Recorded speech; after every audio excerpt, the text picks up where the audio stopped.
Hey guys, it's Drama for Life here today, and I'm back with another video. Now, today's video is going to be a little bit different, and it's going to be a little bit confusing, but I'm going to start doing this as a bit of a series because I think this is going to be quite of an interesting way to do it. Now, recently, or not recently, but for a while now, I created a TikTok account and I started making videos on TikTok, but as I was going through it, it was getting a little complex, and if I'm being honest, I'm really bad with technology. I'm surprised I could even make a YouTube channel. I had to do so much research. But for, TikTok, I felt like it was a little too confusing. And I said, you know what, screw it. So I deleted all my videos on there. It wasn't that many. It was like, I think 5 or 6. So I said, screw it. I'm going to delete it. And whenever I come across a video I think is interesting or a topic that I want to talk about, I'll pull it from, there and, send it to myself and then react to it. So this is going to be a little bit different. Usually I just go to YouTube and I do it, but this is directly from his TikTok account, and I've seen it on my TikTok and I sent it to myself and I emailed it to myself. So it's a weird scenario.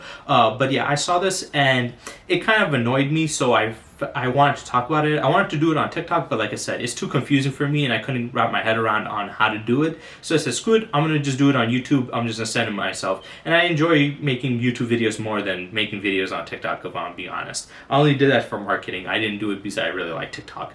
But yeah.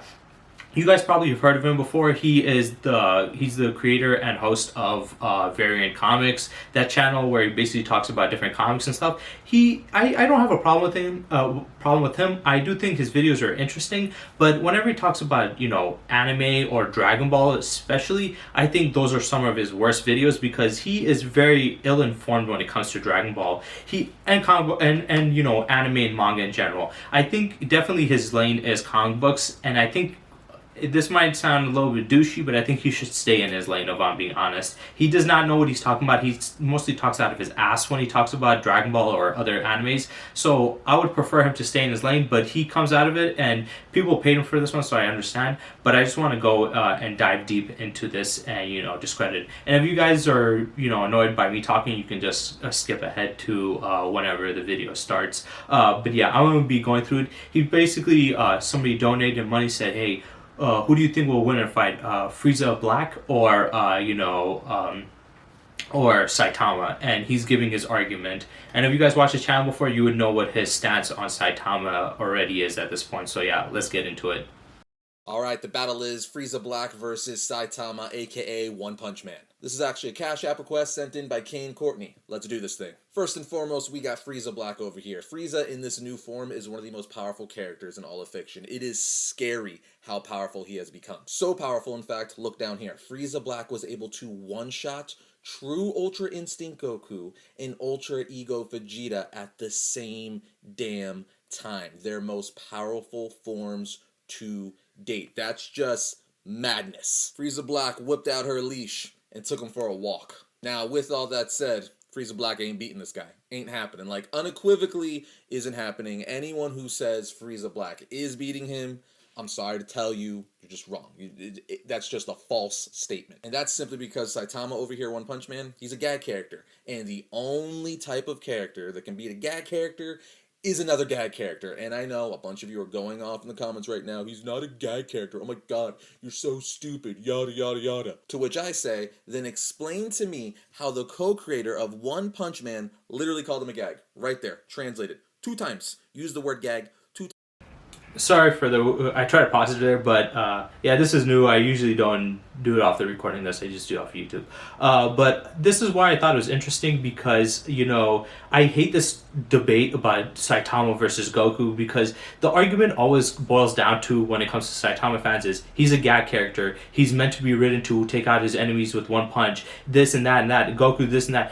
And I think at this point it's been, thoroughly been disproven that he isn't a gag character and that no, he cannot just beat any enemy in one punch. And we've got more of an understanding of where his power lies and how he gets stronger and, how strong he can get. And this is something that pisses me off about this guy because he goes off the most surface level information he can get, and then he says, yep, this is this and this is that. And he does that sometimes with the comic book characters too, but I think it's just mainly because he's a fanboy of those.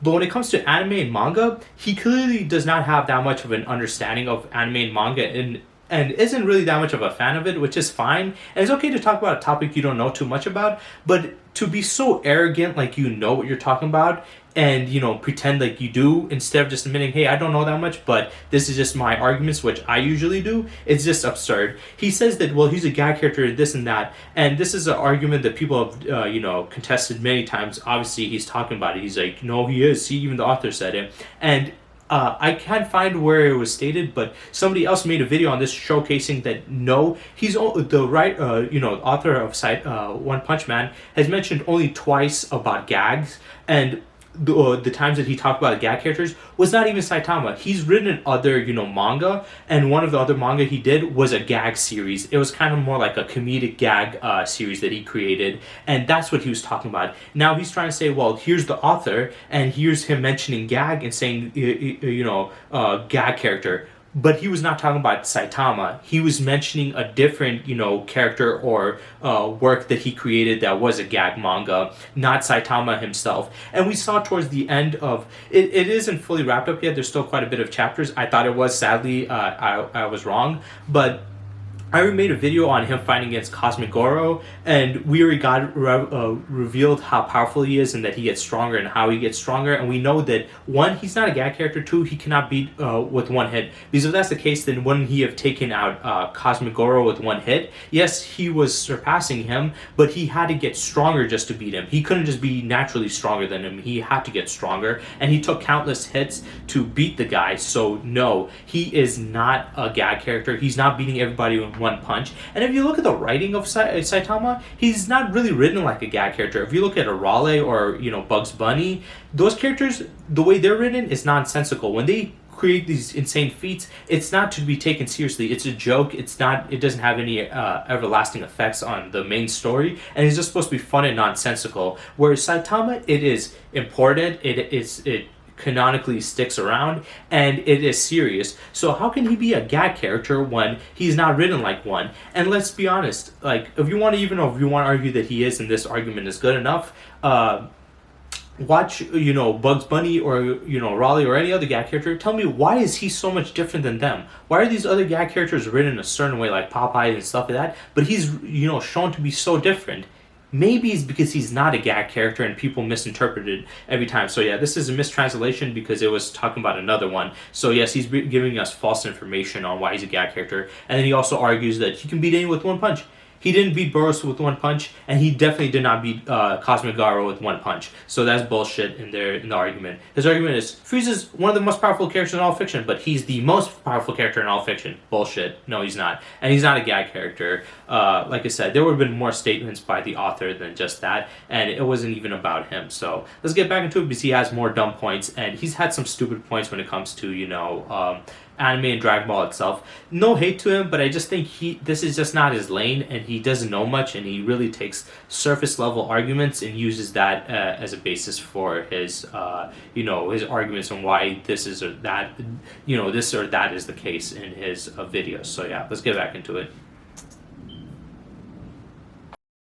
Explain to me how he's not a gag when one of the creators of the character was like, hey, he's a gag. Either way, we're talking about a character who sneezed away Jupiter, an entire damn planet. Sneezed it away. Didn't punch it away, didn't kick it away, didn't karate chop it away, sneezed it away. And also the same guy who soloed Garo, awakened Garo, a character who was near omnipotent. Saitama also completely tanked Awakened Garo's Gamma Ray Burst, which was described in the manga as the largest and most powerful explosive phenomenon in the damn universe. Not to mention, Saitama just in general whooped him around and defeated him, all while being butt-ass naked, mind you. Again, a character that is near omnipotent, that literally modeled its power after God.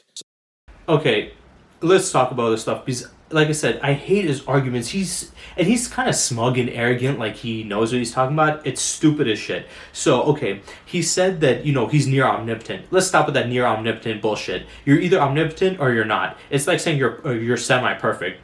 So, you can't be semi-perfect or too perfect. There is only perfect or non-perfect. So you can't be nigh omnipotent. There is only highly powerful or, just being highly powerful or being omnipotent, which is all powerful, meaning there's no limits to you. You can't be half or almost limitless. That's stupid. Just say he is, has a high amount of power, but he's just not limitless. Saying he is nigh omnipotent, stupid bullshit. I hate that, wording. It's incorrect. But also, that doesn't mean anything. You just saying that, it's like, well, what did he do that was so crazy?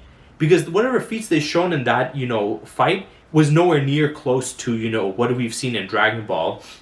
And it's funny how he mentions that, but he fails to mention the fact that it took Saitama multiple hits to beat him, and he had to get stronger to beat him. He didn't have infinite power. He had to grow in that power. Like I said, if this was a gag character, he wouldn't need to grow in power. He would have just beat him. Garo being able to even push him, though he's not a gag character, because let's be honest, if you want to say Saitama is the gag character, the rest are just there, well then how is Goro being able to push him? How did he push Saitama? How does a character that's non-gag character push a gag character, and the gag character that's non-one is not even that powerful? He's nowhere near Goku's level. So you're telling me a character that wasn't even Goku's level, that is also a not gag character, was able to push a gag character and have to make him stronger. So wouldn't Goku be even more of a threat to him then? And he would have to get even stronger, which that's also not a gag scenario. They would just be ridiculously OP and like, oh, I can overmatch you. Not, oh, he needs to grow exponentially through, pain because he saw Genos getting destroyed right in front of him. So that completely,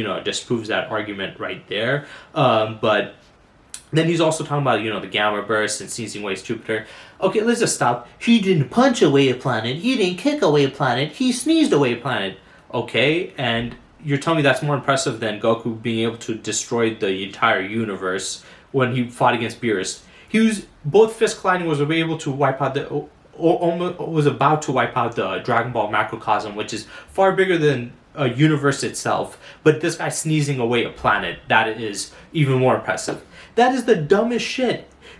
Black Frieza should be infinitely more powerful than whatever Goku was able to do in Battle of Gods, and they were able to threaten the universe, which is far bigger than ours, with a couple punches. This guy was able to sneeze away a planet, and he's saying that that's either equivalent to or greater than any feat we've seen in Dragon Ball.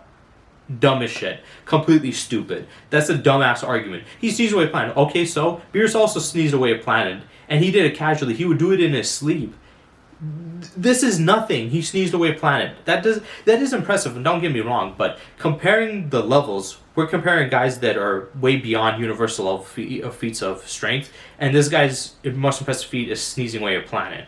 Not that really impressive, especially when the planet is mostly a gas giant and not rocky formation. Also, I forgot what he mentioned, stated there earlier. The gamma burst thingy. I think they said it was the biggest gamma burst. You can say supernova level or bigger, but we do see later on when they do collide their fists hitting super hard, the shockwave, they stated it was only going to be planet level. Yes, I know they showed the big destruction there, but there's kind of arguments there that that's just a visual representation and not really multi-solar system level or whatever. But yeah, that is not still universal level. If we put it at the highest, we can put it at a quasar, so maybe galaxy or multi-galaxy level, but still not universal level, multi-universal level,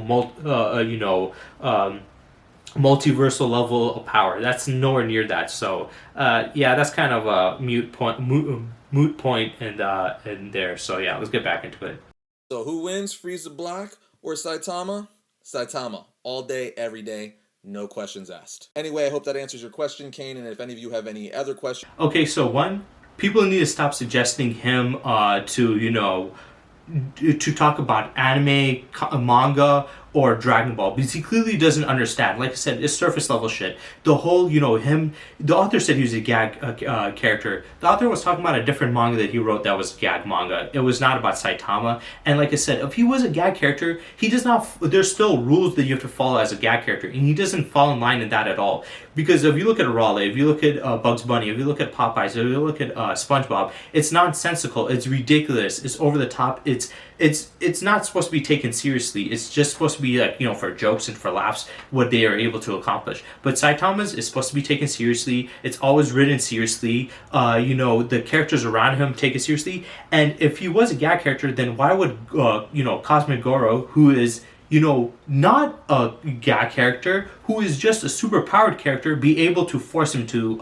get stronger. And Goku's way, way more powerful than him. So a guy that's way weaker than Goku, who's also not a gag character, was able to push this gag character to actually have to get stronger. And through not just getting stronger because he just wanted to, it's because through the grief he went through and the emotions he was feeling, and they had to explain that kind of once again contradicts the whole gag character thing. Because if you look at Raleigh, what she was doing when she was fighting against Goku and Vegeta and stuff, it was ridiculous. It didn't make any sense. But that would happen with Saitama made sense. And then his argument about his feats. Oh, they had a big gamma burst. He was able to sneeze away a planet. Well, these guys were able to wipe out a macrocosm with punches all the way back then, and they're way stronger now. That's way more than any of the explosive power that they had or any of that. This guy is a terrible power scale. Anybody who is who's not an idiot, who's not just saying Saitama wins, and actually did the research in depth, can tell you 100% that Goku's going to beat him, especially, Dragon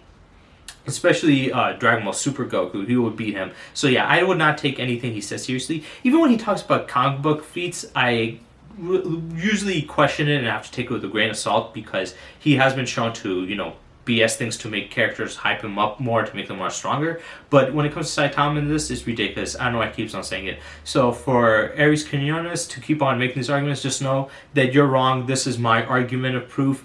You have the shittiest arguments. No hate towards you. I actually do like some of your videos, but I do think you kind of dick ride when it comes to certain characters, and he's doing it right there. I'm not saying that Dragon Ball and all the Dragon Ball characters are unbeatable, but these characters are not going to beat them, and those feats and those arguments are not going to make it. So yeah, I hope you guys enjoyed, and stay tuned for next time.